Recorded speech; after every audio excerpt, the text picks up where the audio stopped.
नमस्कार साथियों। तो आज की इस क्लास में हम यूपी पुलिस के लिए एक जीके का प्रैक्टिस सेट क्लास लेकर आए हैं दोस्तों।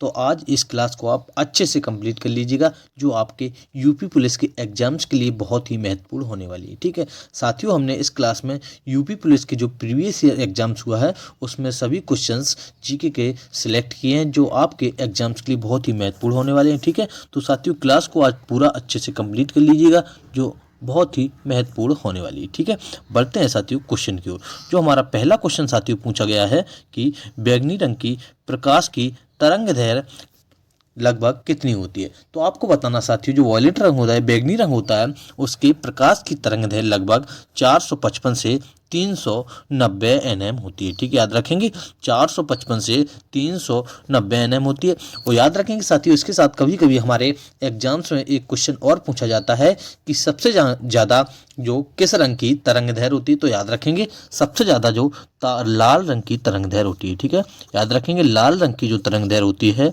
वह सबसे ज़्यादा होती है। ठीक है, और कितनी होती है तो बात करते हैं 625 से, याद रखेंगे साथियों 625 से 740 nm होती है। ठीक है, 625 से 740 nm लाल रंग के प्रकाश की तरंगदैर्घ्य होती है। ठीक है, और जो सबसे तरंगदैर्घ्य और आवृत्ति एक दूसरे के साथ ही अपोजिट होते हैं। जो बैंगनी रंग की तरंगदैर्घ्य सबसे कम होती है लेकिन आवृत्ति ज़्यादा होती है, और लाल रंग की तरंगदैर्घ्य सबसे ज़्यादा होती है लेकिन आवृत्ति कम होती है। ठीक है, याद रखेंगे बहुत ही महत्वपूर्ण सभी क्वेश्चन है आपके एग्जाम्स के लिए। क्वेश्चन नंबर साथियों दूसरा आपसे पूछा गया है कि मक्खन का उदाहरण है। मक्खन साथियों जो होता है उसका उदाहरण इनमें से ऑप्शंस में आपको बताना है क्या होता है। तो याद रखेंगे यहाँ पर आपका सी ऑप्शन बिल्कुल राइट हो जाएगा। मक्खन का उदाहरण इनमें से पायस है। ठीक है, पायस साथियों इनमें से मक्खन का उदाहरण है। पायस क्या होता है तो दो या दो से अधिक जो अमिश्रित तरल पदार्थों से बना होता है उसे पायस कहते हैं। ठीक है, तो मक्खन का भी वह प्रकार होता है जो सूक्ष्म छोटे कीटों एवं जो दूध की मलाई होती है मक्खन मिलकर बना होता है। ठीक है, एक दूसरे में जो वो नहीं घुल पाते हैं। तो आपका यहाँ पर राइट आंसर ऑप्शन सी हो जाएगा, मक्खन होता है। ठीक है, बढ़ते हैं साथियों क्वेश्चन नंबर 3 की ओर। क्वेश्चन नंबर साथियों 3 आपका पूछा गया है कि निम्न में से किस लवण में क्रिस्टलन जल के 10 अणु नहीं होते। तो आपको बताना साथियों इस कौन सा लवण होता है जिसमें जल के 10 क्रिस्टलीय अणु नहीं पाए जाते हैं। ठीक है, आपको यह बताना है, बहुत ही महत्वपूर्ण क्वेश्चन है। तो आपका राइट आंसर साथियों इसमें हो जाएगा, ग्लोबेट सॉल्ट में क्रिस्टलीय जल के 10 अणु नहीं पाए जाते। ठीक है, याद रखेंगे यहाँ पर आपका साथियों ए ऑप्शन बिल्कुल राइट हो जाएगा। ग्लोबेट सॉल्ट में क्रिस्टलीय जल के 10 अणु नहीं पाए जाते हैं। ठीक है, यह साथियों एक लवण होता है। ठीक है, इन सभी में साथियों 10 अणु लवण में पाए जाते हैं क्रिस्टलीय जल के। ठीक है, बढ़ते हैं साथियों क्वेश्चन नंबर 4 की ओर। क्वेश्चन नंबर 4 आपका पूछा गया है कि वर्ष 1887 ईस्वी में इलाहाबाद विश्वविद्यालय की स्थापना किसने की थी। तो क्वेश्चन साथियों यहाँ पर एक हमारा और कंप्लीट होता हुआ है कि जो इलाहाबाद विश्वविद्यालय की स्थापना हुई थी वह साथियों 1887 ईस्वी में हुई थी। ठीक है, याद रखेंगे कब हुई थी, 1887 ईस्वी में इलाहाबाद विश्वविद्यालय की स्थापना हुई थी। और जो इसकी स्थापना हुई थी वह सर विलियम मुइन ने की थी। ठीक है, याद रखेंगे यहाँ पर साथियों आपका सी ऑप्शन बिल्कुल राइट हो जाएगा। सर विलियम मुइन ने इलाहाबाद विश्वविद्यालय या यूनिवर्सिटी की स्थापना की थी। ठीक है, बहुत ही महत्वपूर्ण सभी क्वेश्चन है यूपी पुलिस के एग्जाम के लिए। ठीक है, जो प्रीवियस ईयर एग्जाम्स में यह क्वेश्चन सभी आए हैं जिनको आज हम कवर कर रहे हैं। अगर साथियों आपने जो प्रैक्टिस सेट नंबर 1 है उसको आपने नहीं देखा है तो आप चैनल पर जाके बिल्कुल देख सकते हैं। ठीक है, सभी प्रैक्टिस सेट बहुत ही महत्वपूर्ण होने वाले हैं आपके एग्जाम्स के लिए। ठीक है, क्वेश्चन नंबर साथियों 5 पूछा गया आपका कि पहली महिला मुख्यमंत्री वर्ष 1963 में नियुक्त की गई थी। ठीक है, जो पहली महिला मुख्यमंत्री नियुक्त की गई थी वह साथियों 1963 ईस्वी में की गई थी। और कौन की गई थी तो याद रखेंगे सुचेता जो कृपलानी थी वह भारत की पहली महिला मुख्यमंत्री थी। ठीक, कौन है, सुचेता कृपलानी। यहाँ पर आपका साथियों राइट आंसर जो हो जाएगा सुचेता कृपलानी थी। और उसके साथ बात करते हैं कब बनी थी तो यह 1963 ईस्वी में बनी थी। क्वेश्चन पूछ रहा है जो पहली महिला मुख्यमंत्री सुचेता कृपलानी 1963 ईस्वी में नियुक्त की गई थी। ठीक है, यहाँ पर आपका एक क्वेश्चन यहाँ पे कंप्लीट हो गया, जिन्होंने किस भारतीय राज्य सरकार का नेतृत्व किया था। आपको बताना है कि उन्होंने किस भारतीय राज्य का नेतृत्व किया था। तो आपको बताना है इस कौन से राज्य में जो सुचेता कृपलानी मुख्यमंत्री 1963 ईस्वी बनी। तो याद रखेंगे ये ऑप्शन आपका बिल्कुल राइट हो जाएगा। उत्तर प्रदेश में ये मुख्यमंत्री 1963 में भारत की पहली महिला मुख्यमंत्री बनी थी। और याद रखेंगे साथियों, इन्होंने 1962 ईस्वी में विधानसभा का चुनाव लड़ा था उत्तर प्रदेश में, ठीक है। तब ये जाके मुख्यमंत्री 1963 बनी थी और यह 1963 से साथियों 1967 तक मुख्यमंत्री रही थी, ठीक है। 1963 से 1967 तक इन्होंने मुख्यमंत्री का पदभार संभाला था, ठीक है। बढ़ते हैं साथियों क्वेश्चन नंबर 6 की ओर। वर्ष 2017 में उत्तर प्रदेश के मुख्यमंत्री के रूप में कौन चुने गए थे? आपको बताना साथियों, जो उत्तर प्रदेश में 2017 में मुख्यमंत्री बने थे वह कौन बने? तो याद रखेंगे योगी आदित्यनाथ, ठीक है। याद रखेंगे योगी आदित्यनाथ साथियों 2017 में मुख्यमंत्री का पदभार संभाला था। यहाँ पर आपका साथियों बी ऑप्शन बिल्कुल राइट हो जाएगा। याद रखेंगे बी ऑप्शन आपका बिल्कुल राइट हो जाएगा, ठीक है। याद रखेंगे। बढ़ते हैं हम साथियों क्वेश्चन नंबर 7 की ओर। क्वेश्चन नंबर साथियों 7 पूछा गया आपका कि निम्नलिखित में से उत्तर प्रदेश का राजकीय पक्षी कौन सा है? आपको बताना साथियों, जो उत्तर प्रदेश का राज्य पक्षी या राजकीय पक्षी है वह इन ऑप्शंस में कौन है? तो याद रखेंगे साथियों, जो सारस है वह उत्तर प्रदेश का राजकीय पक्षी है, ठीक है। याद रखेंगे सारस या जिसे क्रेन कहते हैं, ठीक है।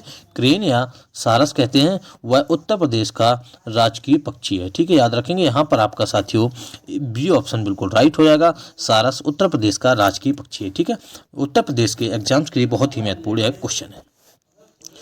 क्वेश्चन नंबर साथियों 8 पूछा गया आपका कि वर्ष 1937 से 1950 तक उत्तर प्रदेश को किस नाम से जाना जाता था? आपको बताना साथियों, जो 1937 से 1950 तक उत्तर प्रदेश को संयुक्त प्रांत नाम से जाना जाता है, ठीक है। याद रखेंगे उसके बाद उत्तर प्रदेश नाम पड़ा था, ठीक है। पहले से संयुक्त प्रांत के नाम से जाना जाता था। तो साथियों यहाँ पर आपका बी ऑप्शन बिल्कुल राइट हो जाएगा। 1937 से 1950 तक इसे संयुक्त प्रांत के नाम से जाना जाता था, ठीक है। बढ़ते हैं साथियों क्वेश्चन नंबर 9 की ओर। क्वेश्चन नंबर साथियों 9 आपका पूछा गया है कि उत्तर प्रदेश के किस शहर में भगवान शिव के सम्मान में कैलाश मेला आयोजित किया जाता है? तो आपको बताना साथियों, किस शहर में भगवान शिव के सम्मान में कैलाश मेला आयोजित किया जाता है? तो याद रखेंगे जो बनारस जैसे वाराणसी है वह भगवान शिव के सम्मान में कैलाश मेला आयोजित किया जाता है। यहाँ पर साथियों आपका बी ऑप्शन बिल्कुल राइट हो जाएगा। भगवान शिव के सम्मान में वाराणसी में कैलाश मेला आयोजित किया जाता है, ठीक है। बढ़ते हैं अगले क्वेश्चन की ओर। क्वेश्चन नंबर साथियों 10 आपका पूछा गया है कि उत्तर प्रदेश में सबसे लंबी नहर कौन सी है? तो आपको साथियों बताना, जो उत्तर प्रदेश में सबसे लंबी नहर है वह कौन सी है? तो याद रखेंगे साथियों, यहाँ पर आपका राइट आंसर हो जाएगा शारदा नहर, ठीक है। उत्तर प्रदेश में साथियों जो सबसे लंबी नहर है वह शारदा नहर के नाम से जाना जाता है, ठीक है। बी ऑप्शन आपका राइट हो जाएगा। सभी क्वेश्चन बहुत ही साथियों आपके यूपी पुलिस के एग्जाम्स के लिए बहुत ही महत्वपूर्ण है, ठीक है। शारदा नहर उत्तर प्रदेश की साथियों सबसे लंबी नहर है, ठीक है। बढ़ते हैं अगले क्वेश्चन की ओर। क्वेश्चन नंबर साथियों बहुत ही बार पूछे जाने वाला यह क्वेश्चन है कि उत्तराखंड किस वर्ष अस्तित्व में आया था? उत्तराखंड राज्य साथियों वह उत्तर प्रदेश का हिस्सा हुआ करता था, ठीक है। यह 1 नवंबर साथियों 2000 ईस्वी में 1 नवंबर 2000 ईस्वी में उत्तर प्रदेश से अलग हो गया था, ठीक है। 1 नवंबर 2000 ईस्वी साथियों 1 नवंबर को ही उत्तराखंड का स्थापना दिवस भी मनाया जाता है, ठीक है। 1 नवंबर को उत्तराखंड का स्थापना दिवस भी मनाया जाता है। याद रखेंगे एग्जाम्स में कभी कभी ये भी क्वेश्चन पूछा जाता है कि उत्तराखंड का स्थापना दिवस कब मनाया जाता है? तो 1 नवंबर को याद रखेंगे। यहाँ पर आपका ये ऑप्शन बिल्कुल राइट हो जाएगा। 2000 ईस्वी में उत्तराखंड अस्तित्व में आया था या अलग हुआ था उत्तर प्रदेश से, ठीक है। क्वेश्चन नंबर साथियों 12 पूछा गया है कि 1930 ईस्वी में सीवी रमन को किस क्षेत्र में नोबेल पुरस्कार मिला था? या 1930 ईस्वी में साथियों जो सीवी रमन को नोबेल पुरस्कार मिला था वह किस क्षेत्र में मिला था? याद रखेंगे यहाँ पर आपका राइट आंसर हो जाएगा भौतिक शास्त्र के क्षेत्र में, ठीक है। यहाँ पर आपका सी ऑप्शन बिल्कुल राइट हो जाएगा। भौतिक शास्त्र के क्षेत्र में इन्हें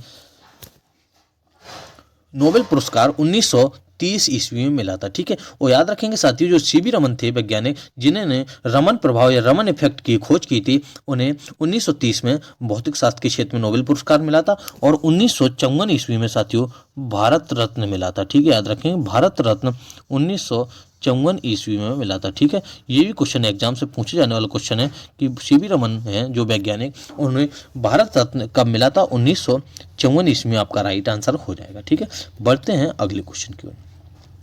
क्वेश्चन नंबर 13 आपके पूछा गया है कि विक्रम सेठ द्वारा लिखी गई कौन सी किताब एक कविता के रूप में 10 नीति कथाओं का संग्रह है? तो आपको बताना साथियों, जो विक्रम सेठ द्वारा लिखी गई किताब है वह एक कविता के रूप में 10 नीति कथाओं का संग्रह है। तो याद रखेंगे बिस्ली टेल्स जो किताब है वह विक्रम सेठ द्वारा लिखी गई किताब है। ठीक है, यहाँ पर आपका बी ऑप्शन साथियों राइट हो जाएगा। बहुत ही महत्वपूर्ण क्वेश्चन है। क्वेश्चन नंबर साथियों 14 पूछा गया है कि हरिवंश राय बच्चन द्वारा लिखी गई आखिरी कविता का नाम बताइए। आपको साथियों बताना है जो हरिवंश राय द्वारा अंतिम कविता लिखी गई थी उसका क्या नाम था। तो याद रखेंगे यहाँ पर साथियों आपका ए ऑप्शन बिल्कुल राइट हो जाएगा। 1 नवंबर 1984 हरिवंश राय द्वारा लिखी गई अंतिम कविता है। ठीक है, 1 नवंबर जो 1984 कविता है उसमें साथियों इंदिरा गांधी की हत्या का वर्णन किया गया है। ठीक है, इंदिरा गांधी के हत्या का वर्णन किया गया है जो हरिवंश राय द्वारा लिखी गई अंतिम कविता है, इंदिरा गांधी की हत्या का वर्णन। ठीक है, इस किताब में इंदिरा गांधी की हत्या का वर्णन किया गया है जो 1 नवंबर 1984 हरिवंश बच्चन द्वारा लिखी गई आखिरी कविता है। ठीक है, याद रखेंगे यहाँ पर आपका ए ऑप्शन साथियों बिल्कुल राइट हो जाएगा। क्वेश्चन नंबर 15 पूछा गया है कि रक्त समूह प्रणाली की खोज किसने की थी? साथियों इन 4 ऑप्शंस को आपको देखना है, उसके बाद बताना है कि रक्त समूह जो प्रणाली है उसकी खोज किसने की थी। तो याद रखेंगे कार्ल लैंडस्टीनर ने साथियों, कार्ल लैंडस्टीनर ने रक्त समूह प्रणाली की खोज की थी। ठीक है, याद रखेंगे यहाँ पर आपका डी ऑप्शन बिल्कुल राइट हो जाएगा। रक्त समूह प्रणाली या ब्लड ग्रुप जिसे कहते हैं, कार्ल लैंडस्टीनर ने साथियों रक्त समूह ब्लड ग्रुप की खोज की थी। ठीक है, बढ़ते हैं नेक्स्ट क्वेश्चन की ओर। क्वेश्चन नंबर साथियों 16 पूछा गया है कि कौन एक कंप्यूटर वर्म है जो औद्योगिक नियंत्रण प्रणाली को निशाना बनाता है? इसने 2007 ईस्वी में ईरान के परमाणु कार्यक्रम पर आक्रमण किया था। साथियों आपको बताना है इनमें से कौन एक कंप्यूटर वर्ग है जो औद्योगिक नियंत्रण प्रणाली को निशाना बनाता है। तो याद रखेंगे स्टक्सनेट साथियों यह एक औद्योगिक नियंत्रण प्रणाली को निशाना बनाता है और 2007 ईस्वी के ईरान के परमाणु कार्यक्रम पर आक्रमण किया था। ठीक है, यहाँ पर साथियों आपका बी ऑप्शन बिल्कुल राइट हो जाएगा, याद रखेंगे। ठीक है, क्वेश्चन नंबर साथियों आपका 17 पूछा गया है कि तमिलनाडु और श्रीलंका के मन्नार जिले के बीच मौजूद जल संधि को क्या कहा जाता है? साथियों जो पाक जल डमरू संधि है वह आपका राइट आंसर हो जाएगा ऑप्शन बी। ठीक है, यह जो पाक जल डमरू संधि है वह साथियों मन्नार जिले के बीच मौजूद जल संधि है। ठीक है, यह तमिलनाडु और श्रीलंका के बीच है। ठीक है, याद रखेंगे यहाँ पर आपका बी ऑप्शन बिल्कुल राइट हो जाएगा। जो तमिलनाडु और श्रीलंका के मन्नार जिले के बीच मौजूद जल संधि है वह साथियों पाक जल डमरू संधि कहलाती है। ठीक है, बढ़ते हैं नेक्स्ट क्वेश्चन की ओर। क्वेश्चन नंबर साथियों 18 आपका पूछा गया है कि निम्नलिखित में से संयुक्त राज्य अमेरिका के किस राज्य की सीमा संयुक्त राज्य के किसी अन्य राज्य की सीमा के साथ साझा नहीं करती है? तो आपको साथियों बताना है कि कौन से जो संयुक्त राज्य की सीमा है संयुक्त राज्य के अन्य किसी राज्य के साथ सीमा साझा नहीं करती है। तो साथियों वह एक रोड आइलैंड है। ठीक है, याद रखेंगे यहाँ पर आपका सी ऑप्शन राइट हो जाएगा। यह एक साथियों द्वीप है जिसकी सीमा अन्य राज्यों की सीमा से नहीं लगती है। ठीक है, यहाँ पर आपका सी ऑप्शन राइट हो जाएगा। रोड आइलैंड है जो द्वीप है उसकी सीमा नहीं लगती है। ठीक है, क्वेश्चन नंबर 19 पूछा गया है कि दुनिया की तीसरी सबसे अधिक जनसंख्या वाला देश कौन सा है? दुनिया का साथियों जो तीसरी सबसे बड़ा जनसंख्या वाला देश है वह संयुक्त राज्य अमेरिका है। ठीक है, याद रखेंगे यहाँ पर आपका सी ऑप्शन साथियों बिल्कुल राइट हो जाएगा। संयुक्त राज्य अमेरिका दुनिया का तीसरा सबसे ज्यादा जनसंख्या वाला राज्य है। ठीक है, भारत और चीन और भारत साथियों पहले और दूसरे नंबर वाले जनसंख्या वाले सबसे बड़े देश हैं और संयुक्त राज्य अमेरिका तीसरी नंबर वाला सबसे अधिक जनसंख्या वाला देश है। ठीक है, याद रखेंगे यहां पर आपका सी ऑप्शन बिल्कुल राइट हो जाएगा। क्वेश्चन नंबर साथियों आपका 20 पूछा गया है कि निम्नलिखित में से कौन संयुक्त अरब अमीरात का एक अमीरात नहीं है? यह क्वेश्चन आपसे पूछ रहा है कि निम्न में से कौन सा यूएई का एक राज्य शहर नहीं है। ठीक है, अमीरात का मतलब यहाँ पे राज्य और शहर से मतलब है। ठीक है, तो आपका राइट आंसर हो जाएगा साथियों मस्कट। ठीक है, याद रखेंगे मस्कट जो शहर है वह साथियों या राज्य है वह यूएई का हिस्सा नहीं है। ठीक है, दुबई, अबू धाबी और शारजाह यूएई में है। तो आपका ए ऑप्शन साथियों यहाँ पर राइट हो जाएगा। मस्कट साथियों ओमान की राजधानी है। ठीक है, मस्कट है साथियों ओमान की राजधानी है। बढ़ते हैं अगले क्वेश्चन की ओर। 21 नंबर क्वेश्चन पूछ रहा साथियों कि निम्नलिखित में से कौन सा शहर बहरीन की राजधानी है। तो आपको बताना साथियों जो बहरीन की राजधानी है इनमें से तो कौन है। तो राइट आंसर हो जाएगा साथियों जो बहरीन की राजधानी है वह मनामा शहर है। ठीक है, यहाँ पर आपका सी ऑप्शन बिल्कुल राइट हो जाएगा। मनामा शहर इसमें से बहरीन की राजधानी है। क्वेश्चन नंबर 22 पूछा गया है कि पहली महिला लोकसभा अध्यक्ष कौन थी। साथियों आपको बताना है कि इन ऑप्शंस में जो पहली महिला लोकसभा अध्यक्ष थी वह साथियों मीरा कुमार थी। ठीक है, याद रखेंगे यहाँ पर आपका बी ऑप्शन बिल्कुल राइट हो जाएगा।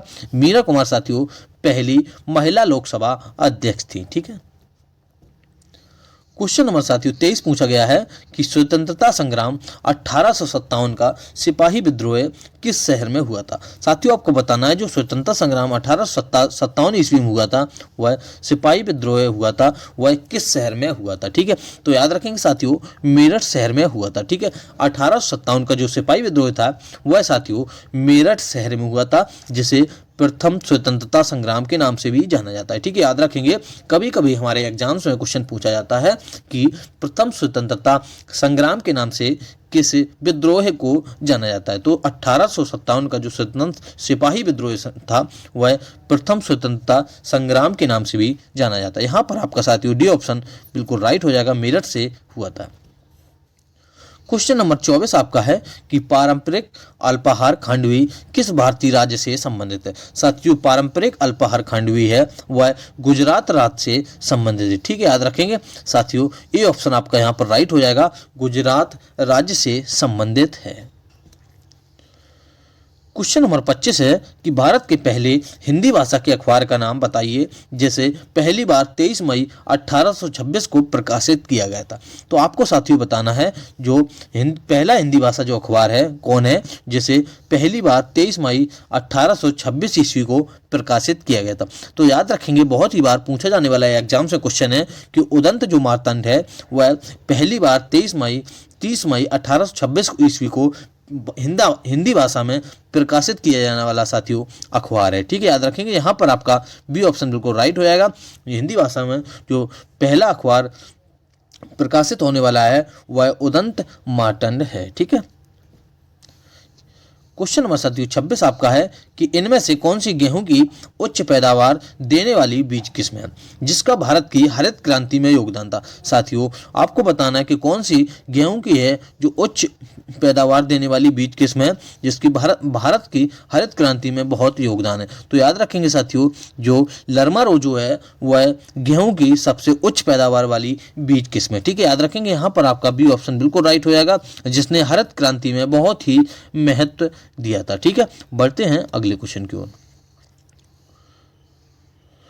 क्वेश्चन नंबर साथियों 27 पूछा गया आपका कि फरवरी 1948 में भारतीय संविधान के प्रारंभिक मसौदे को किसने तैयार किया था। तो आपको साथियों बताना है जो फरवरी 1948 में भारतीय संविधान के प्रारंभिक मसौदे हुए थे उसको किसने तैयार किया। तो याद रखेंगे यहाँ पर आपका डी ऑप्शन बिल्कुल राइट हो जाएगा, बेनीगल नरसिंह राव ने भारतीय संविधान 1948 में प्रारंभिक मसौदे तैयार की थी। ठीक है, याद रखेंगे यहाँ पर आपका डी ऑप्शन बिल्कुल साथियों राइट हो जाएगा। क्वेश्चन नंबर 28 पूछा गया है कि उम्मेद भवन पैलेस किस शहर में स्थित है। साथियों आपको बताना जो उम्मेद भवन शहर है उम्मेद भवन पैलेस है साथियों माफ कीजिएगा वह किस शहर में स्थित है। तो याद रखेंगे जोधपुर में साथियों राजस्थान में आए पैलेस स्थित है। ठीक है, जो उम्मेद भवन पैलेस है साथियों वह राजस्थान में स्थित है। यहाँ पर आपका राजस्थान जोधपुर राइट आंसर हो जाएगा। ठीक है, याद रखेंगे बहुत ही महत्वपूर्ण क्वेश्चन है, ऑप्शन बी आपका बिल्कुल राइट हो जाएगा, जोधपुर में उम्मेद भवन पैलेस स्थित है। क्वेश्चन नंबर 19 पूछा गया है कि लावड़ी किस भारतीय राज्य का प्रसिद्ध लोक नृत्य है। साथियों आपको बताना जो लावड़ी लोक नृत्य है वह किस भारतीय राज्य का लोक नृत्य है। तो याद रखेंगे महाराष्ट्र का लावड़ी लोक नृत्य है। ठीक है, बी ऑप्शन आपका बिल्कुल साथियों राइट हो जाएगा, लावड़ी महाराष्ट्र का लोक नृत्य है। क्वेश्चन नंबर 30 है कि वह कौन सा अंतिम वर्ष था जब भारत में रेल बजट और केंद्रीय बजट अलग अलग प्रस्तुत किए गए थे। साथियों यहाँ पर आपका ए ऑप्शन बिल्कुल राइट हो जाएगा, 2016 में साथियों 2016 में भारतीय रेल बजट और केंद्रीय बजट को अलग अलग प्रस्तुत किया गया था। ठीक है, 2016 से साथियों यह अलग अलग किया जा रहा है। यहाँ पर आपका ए ऑप्शन साथियों बिल्कुल राइट हो जाएगा। 2000 अंतिम वर्ष था इसका। ठीक है, क्वेश्चन नंबर 31 पूछा गया आपका कि 1773 से 1785 तक वस्तुतः भारत के पहले गवर्नर जनरल कौन थे। साथियों जो 1773 ईस्वी 1785 तक जो भारत के पहले गवर्नर जनरल थे वह याद रखेंगे वॉरेन वॉशिंगटन थे। ठीक है, याद रखेंगे। यहाँ पर साथियों आपका ए ऑप्शन बिल्कुल राइट हो जाएगा, वॉरेन वॉशिंगटन 1773 ईस्वी 1785 तक भारत के पहले गवर्नर जनरल थे। ठीक है, क्वेश्चन नंबर साथियों 32 आपका पूछा गया है कि निवेश जानकारी और क्रेडिट रेटिंग एजेंसी का मुख्यालय कहाँ है, जिसे आईसीआरए कहते हैं। साथियों आईसीआरए का हेडक्वार्टर कहाँ है, आपको बताना साथियों। जो क्रेडिट रेटिंग एजेंसी है उसका हेडक्वार्टर कहाँ है, तो याद रखेंगे निवेश जानकारी और क्रेडिट रेटिंग एजेंसी है उसका हेडक्वार्टर गुरुग्राम हरियाणा में है। ठीक है, याद रखेंगे। यहाँ पर साथियों आपका सी ऑप्शन बिल्कुल राइट हो जाएगा, गुरुग्राम हरियाणा में क्रेडिटिंग निवेश जानकारी और क्रेडिट रेटिंग एजेंसी का हेडक्वार्टर है। ठीक है, आपका सी ऑप्शन बिल्कुल राइट हो जाएगा। क्वेश्चन नंबर 33 पूछा गया है कि भारत सरकार ने निम्नलिखित में से किस द्वीप में पर्यटन को अवैध कर दिया है। साथियों जो भारत सरकार ने कौन सा ऐसा द्वीप है जिसमें पर्यटन को जाना अवैध कर दिया है, तो याद रखेंगे जो सेंटिनल द्वीप है वहाँ पर पर्यटन को जाना अवैध कर दिया गया। ठीक है, यहाँ पर डी ऑप्शन साथियों आपका बिल्कुल राइट हो जाएगा, सेंटिनल द्वीप। क्वेश्चन नंबर साथियों 34 आपसे पूछा गया है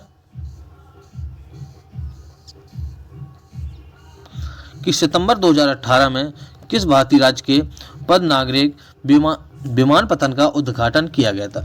सितंबर 2018 में किस भारतीय राज्य के पहले नागरिक विमानपत्तन का उद्घाटन किया गया था, याद रखेंगे जो सिक्किम का पहला नागरिक विमानपत्तन था उसका उद्घाटन किया गया था। यहाँ पर साथियों आपका ए ऑप्शन बिल्कुल राइट हो जाएगा। ठीक है, बढ़ते हैं नेक्स्ट क्वेश्चन की ओर। क्वेश्चन नंबर 35 पूछा गया है कि स्वतंत्र भारत के पहले रक्षा मंत्री कौन थे। साथियों आपको बताना स्वतंत्र भारत के पहले रक्षा मंत्री थे वह बलदेव सिंह थे। ठीक है, याद रखेंगे। यहाँ पर आपका सी ऑप्शन बिल्कुल राइट हो जाएगा साथियों, बलदेव सिंह स्वतंत्र भारत के पहले रक्षा मंत्री थे।